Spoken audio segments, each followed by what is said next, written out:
Sigo aquí con Blanca Lilia Ibarra, aún presidenta comisionada del Instituto Nacional de Transparencia y Acceso a la Información, o de Acceso a la Información, Transparencia y Protección de Datos Personales. Exactamente.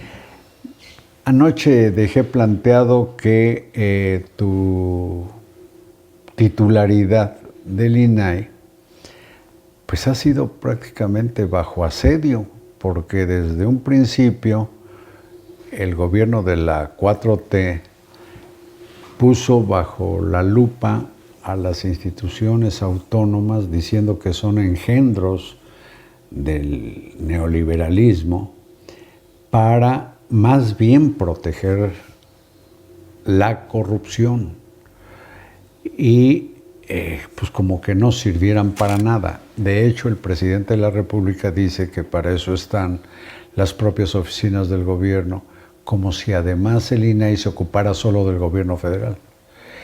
¿Qué dices a esto de haber estado bajo asedio? Porque comenzaste con 7 compañeros, eran ustedes los comisionados, y ahora solo son 4. En efecto, Carlos, parecen una especie en peligro de extinción. Esperemos que no sea así, porque estaríamos dañando al Estado mexicano y a la democracia que tanto trabajo le ha costado a este país construir. En efecto, han sido 3 años donde no solamente hemos vivido momentos inéditos. Por un lado fue la pandemia, donde el INAI tuvo que adaptarse, su estructura, las funciones operativas para seguir atendiendo los recursos de revisión que la gente presentaba ante solicitudes de información muy relevantes, como los temas de salud. En ese sentido, el INAI mantuvo su operación, y el segundo momento ha sido en el año 2022, donde concluyen su gestión, como bien lo dices, 2 comisionados. El Senado no los nombra. Llegamos al 2023, en marzo, donde concluye su gestión un 3er comisionado, y la ley establece que debe de haber un mínimo de 5 comisionados para que haya pleno. Lo que hicimos fue presentar una controversia constitucional ante la Corte que nos habilitó a que pudiéramos sesionar aún con 4 comisionados, que es como nos encontramos ahora. Una situación muy compleja, muy difícil, porque al final del día se trata de un órgano garante de derechos humanos, de un órgano del Estado mexicano que no puede fallarle a la gente, que tiene una vocación social, que busca en su independencia, imparcialidad y en su carácter técnico atender y resolver las controversias de la gente. Esa es la situación en la que hemos trabajado en este último año en particular, sin dejar de atender las otras labores sustantivas, porque también tenemos que ser un puente entre la sociedad y las autoridades, buscando en ese esquema de cooperación con las autoridades que éstas faciliten la información a la gente. Pero en esta, que yo digo embestida, en particular contra el INAI, que se refleja en la negativa del Senado a cumplir con su responsabilidad de nombrar a los comisionados faltantes, pues pareciera que está condenado el INAI, en la medida en que se acabe el periodo de cada uno de los 4 consejeros que quedan, a nombrar a los que los suplan.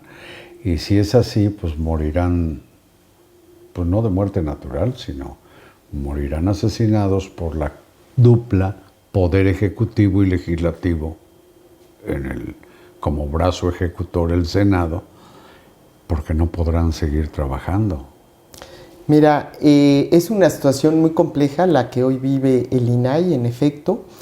Como tú sabes, el INAI recientemente estuvo en la Comisión Interamericana de Derechos Humanos, fue llamado por organizaciones de la sociedad civil que se acercaron a esta comisión para que le hagan un exhorto al Estado mexicano para que se cumpla con estos nombramientos.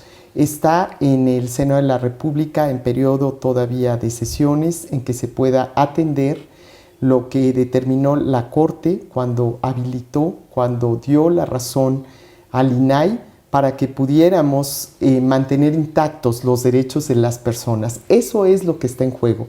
los derechos humanos de acceder a la información pública y de proteger los datos personales. Pues en ese sentido, esperamos y deseamos, lo hemos reiterado en numerosas ocasiones, que el Senado cumpla con los nombramientos faltantes para que este instituto siga operando a cabalidad con las funciones constitucionales que le otorgaron desde el año 2014. Bien, pero durante tu gestión al frente del INAI, ¿de qué asuntos o como qué temas puedes ufanarte o puedes ejemplificar de lo importante que ha sido la operación y la, pues yo diría, supervivencia del INAI? Mira, creo que hemos hecho un trabajo con una perspectiva de mujer de Estado, es decir, en la defensa de la autonomía y de la independencia de un órgano que vela por derechos humanos.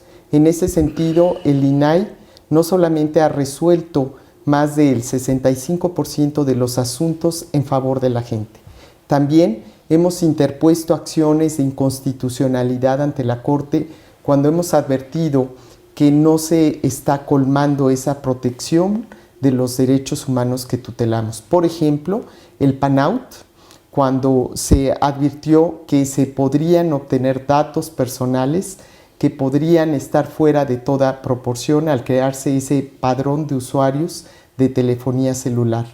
Esta acción la ganó el INAI.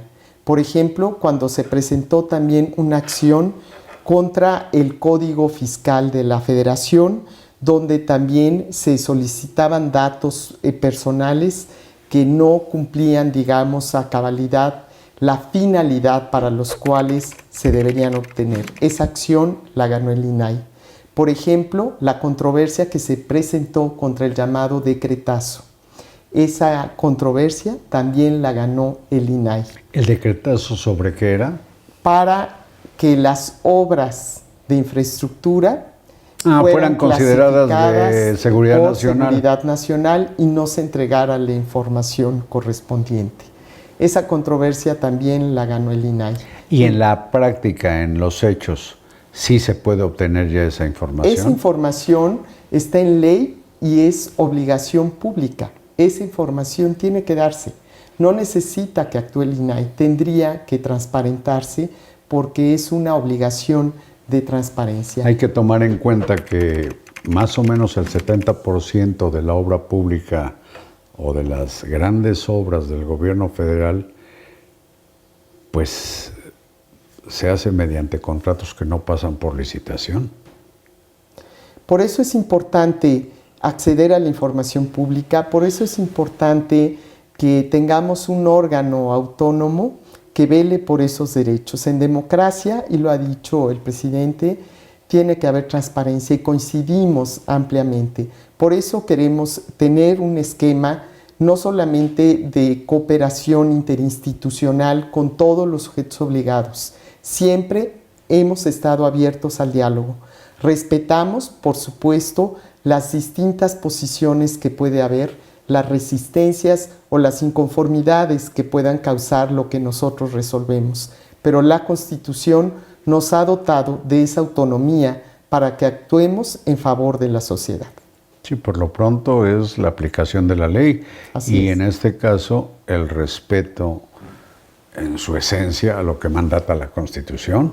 Y la Constitución pues mandata la existencia de estos organismos autónomos.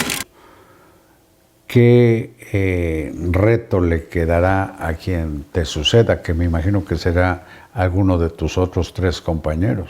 En efecto, hay muchos retos y desafíos y cualquier institución tiene que estar abierta no solamente a mejorar en torno a las necesidades crecientes de la sociedad, hacer una revisión interna de cómo podemos seguir siendo eficientes y atendiendo las demandas ciudadanas.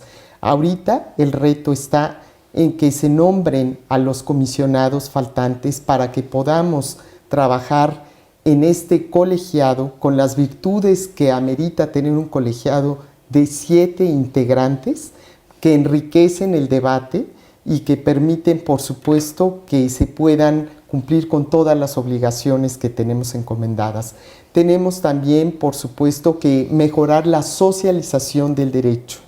Ha sido una tarea permanente el mostrar la utilidad que tiene el INAI a la población, y en esta coyuntura, en esta situación inédita, creo que se ha logrado que la gente sepa más que existe el INAI, para qué sirve el INAI, y queremos que la gente siga utilizando esos dos derechos. El derecho a saber, Carlos, es un derecho llave que permite que la gente conozca otros derechos y los utilice. Por eso es un derecho instrumental clave en esta democracia mexicana. Por eso tenemos que preservar instituciones como el INAI para que sigan siendo guardianes de derechos y libertades para las personas.